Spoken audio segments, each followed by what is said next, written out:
I mean, doing a 300-page graphic novel with another person is obviously very much a labour of love, but in this sense it's both meanings of that phrase, because you and Melinda developed a relationship as it was going on. Yeah. I mean, as this interview is going out on Valentine's Day, Oh, well. got to talk a bit about... A Valentine's message for everyone then. Well, I mean, I'd advise everybody to, for the good of their relationship, to actually embark upon a 16-year, very, very complex erotic project. It doesn't hurt, you know. I mean, like, it's often occurred to me that actually Melinda and my relationship, it's benefited immensely from Lost Girls, because from the very first,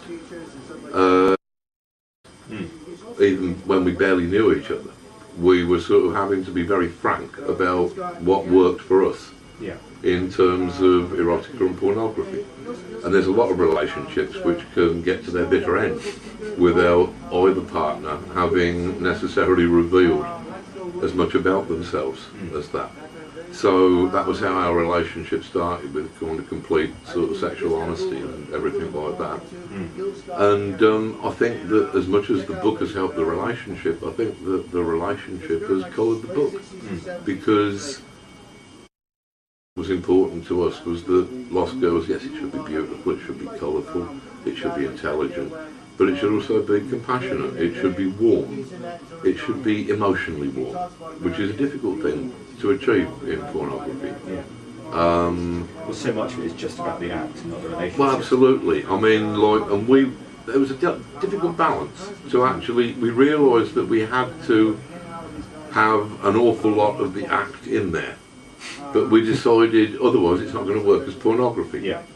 So we decided to kind of ration it. In the first book, there is kind of something sexual every episode. And there's probably something mildly sexual on every page. But there's sort of the shadows applying that's to it. the metatext. But sort of by the second book, we decided to sort of to gradually increase it, so that there's kind of, I mean, by the third book it's every panel. There is something sexual in every panel, because we thought that that's the way that a pornography should, if any genre should, it should build up to a climax, you know, and that was... well, particularly with using Rite of Spring, you know, as a pivotal moment. Yeah, I mean, we got the three pivotal moments kind of worked out from the beginning, just from looking at the history of that period, and we thought, yeah, Rite of Spring, that'll be fun, in all sorts of ways, that'll be tremendous.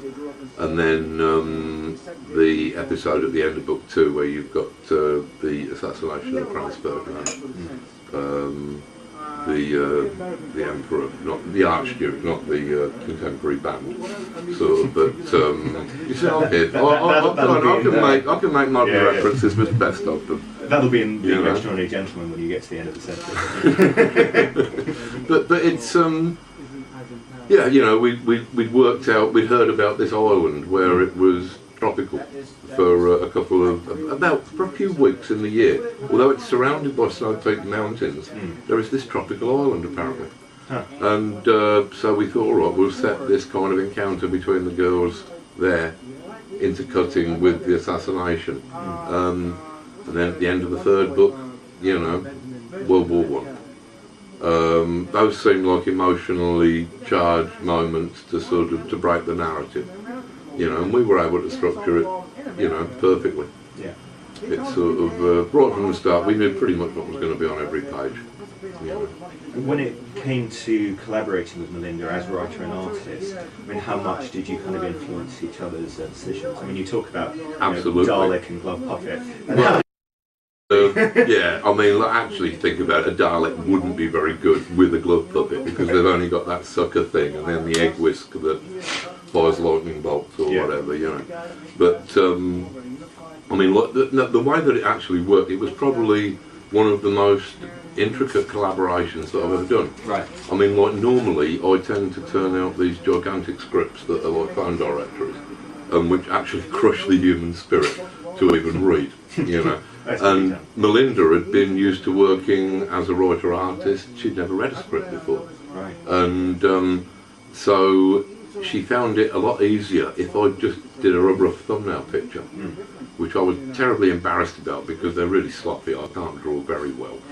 But I still have fond memories of Maxwell the Magic Hat. well, you know, I'm all right in my place, but sort of next to somebody like Melinda, you know, my talents are entirely lacking, you know. So, but I did very, very detailed thumbnails of all of the pages, and sometimes Melinda would change them a little bit, but sort of she would be working very closely to the thumbnails that I'd drawn. And in the other sense, the influence that Melinda had upon the writing was incredible. I mean, like, there wasn't a panel, a line of dialogue that I didn't try out on Melinda first.